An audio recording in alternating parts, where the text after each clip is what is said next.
네, 우리 기독교인들에게는 중요한 한 가지 역사의 기록이 있습니다. 그것은 바로 우리가 믿고 따르는 이 성경 말씀입니다. 성경은 살아계신 하나님의 말씀입니다. 그리고 동시에 하나님 백성들의 역사이기도 합니다. 과거에 하나님의 백성들에게 하나님께서 어떻게 일하셨는가, 또 과거에 하나님의 백성들은 하나님을 어떻게 섬겼는가, 그 역사를 기록해 놓은 것이 우리가 가지고 있는 성경입니다.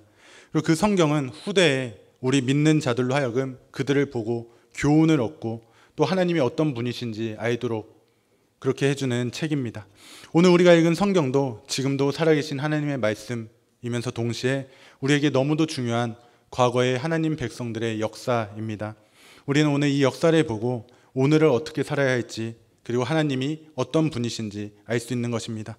오늘 본문은 출애굽기 10장 1절부터 29절까지 말씀을 함께 살펴보려 합니다. 오늘 본문에서 하나님께서는 애굽에 내린 10가지 재앙 중에 8번째 재앙과 9번째 재앙의 말씀을 담고 있습니다.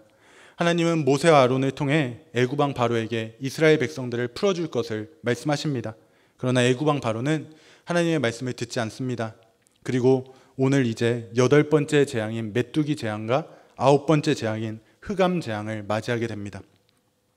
오늘 재앙이 내릴 것이라고 하는 모세의 경고에 애굽에 있었던 그 바로의 신하들이 한 말이 오늘 우리가 읽었던 7절 말씀입니다. 7절에 바로의 신하들은 이렇게 말했습니다. 바로의 신하들이 그에게 말하되 어느 때까지 이 사람이 우리의 함정이 되리이까? 그 사람들을 보내어 그들의 하나님 여호와를 섬기게 하소서. 왕은 아직도 애굽이 망한 줄을 알지 못하시나이까? 하고 바로의 신하들이 바로 왕에게 말하는 겁니다. 그들을 보내소서. 애굽이 망한 줄 왕은 아직도 모르십니까? 애굽에 있는 그 바로의 신하들이 바로 왕이 아니라 하나님을 더 두려워하게 되는 그 상황이 된 겁니다. 자신들의 나라가 망해가고 있음을 바로의 신하들의 입을 통해서 고백되어지는 겁니다. 그럼에도 불구하고 이 바로 왕은 하나님의 말씀을 듣지 않습니다. 이스라엘 백성들을 보내지 않습니다. 오늘 본문 3절에 우리가 읽지는 않았지만 3절에 모세와 아론은 바로 왕에게 가서 이렇게 말했습니다.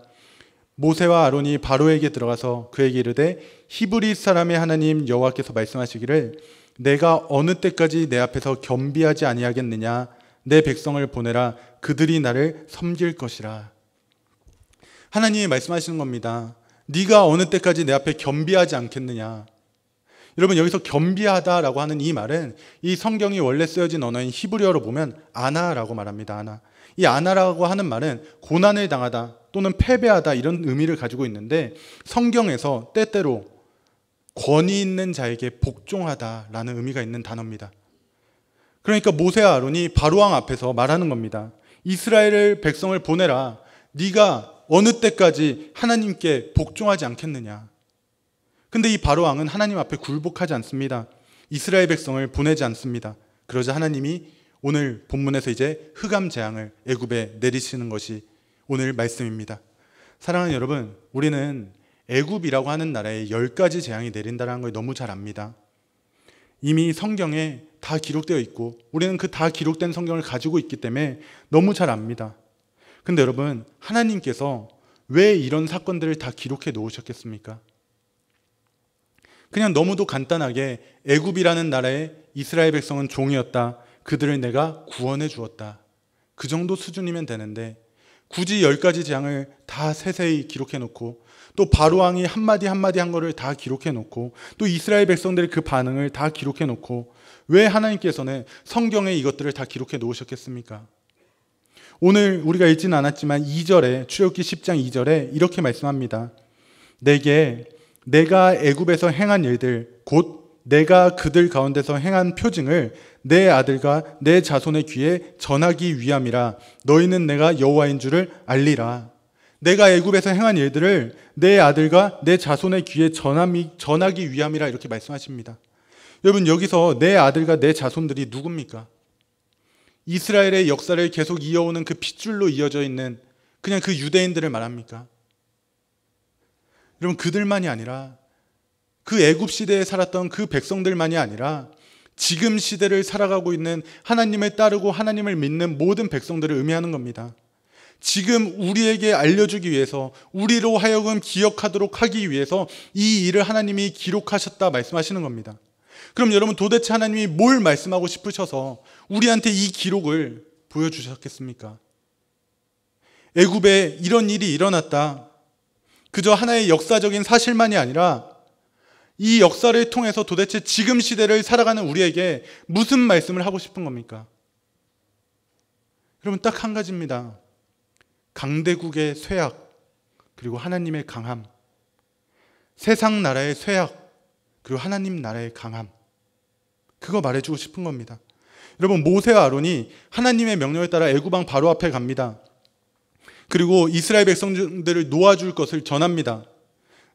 애굽 왕 바로는 놓아주지 않습니다. 근데 여러분 네 번째 재앙인 파리 재앙부터 이 바로 왕의 반응이 점점 달라집니다. 출애굽기 8장 28절에 이렇게 말합니다.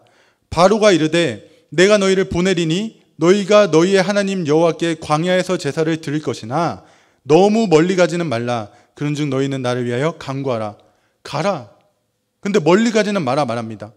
그리고 또 오늘 본문인 여덟 번째 재앙인 메뚜기 재앙이 다가오자 바로는 또 10절과 11절에 이렇게 말합니다.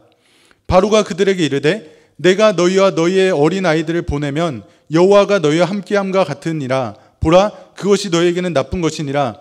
그렇게 하지 말고 너희 장정만 가서 여호와를 섬기라. 이것이 너희가 구하는 바니라. 이에 그들이 바로 앞에서 쫓겨나니라. 가라. 대신 너희의 자녀와 아내들 소유물은 두고 가라 말하는 겁니다. 그리고 나서 아홉 번째 흑암 재앙이 닥치자 또 24절에 이렇게 말합니다. 바로가 모세를 불러 이르되 너희는 가서 여호와를 섬기되 너희의 양과 소는 머물러 두고 너희 어린 것들을 너희와 함께 갈지니라. 가서 여호와를 섬겨라. 대신 소와 양은 두고 가라 말하는 겁니다. 여러분 처음에 모세와 아론이 바로 왕에게 찾아갔을 때 바로 왕은 이렇게 말했습니다. 여호와가 누구이기에.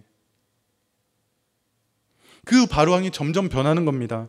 조건을 제시하면서 하나님 말씀 앞에 굴복해가는 모습으로 변해가는 겁니다. 완전한 굴복은 하지 않습니다. 근데 점점 더 굴복해 갑니다. 그 강대국 애굽의 신하들이 여호와를 인정하고 굴복하는 겁니다. 그리고 그 바로 왕의 완전한 굴복이 이루어지기까지 그 애굽이라고 하는 그 당시에 너무도 강대했던 그 나라는 점점 더 망해가는 겁니다. 그리고 그 강대한 나라 애굽, 그 권력의 정점에 서 있었던 애굽 왕 바로가 망해가는 것은 이스라엘 백성들의 구원이 더 가까이 오는 것을 보여주는 겁니다. 이게 하나님께서 오늘 본문을 읽고 듣는 이들에게 알려주고 싶은 겁니다. 강대국이라 할지라도 하나님 앞에서는 망해갈 것이야. 세상의 그 강한 나라들도 모두 하나님 앞에 굴복하는 날이 올 것이야. 그리고 하나님의 백성은 그때 반드시 구원을 받을 것이야. 그 말씀을 해주고 있는 겁니다. 여러분 예전에 제가 한 영화를 봤습니다.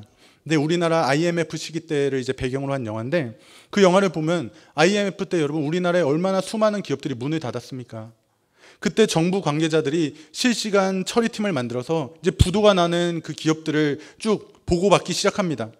그때 그 영화 안에서 한 정부 관계자가 우리나라 재계 4위의 이름을 올리고 있었던 기업이 위험하다라는 그 전화를 받는 장면이 나옵니다. 그리고 그 이야기를 들은 주변에 있는 정부 관계자들이 충격을 받는 모습이 나오는 겁니다. 그 기업이 부도날 것이라고는 전혀 생각조차 못한 겁니다.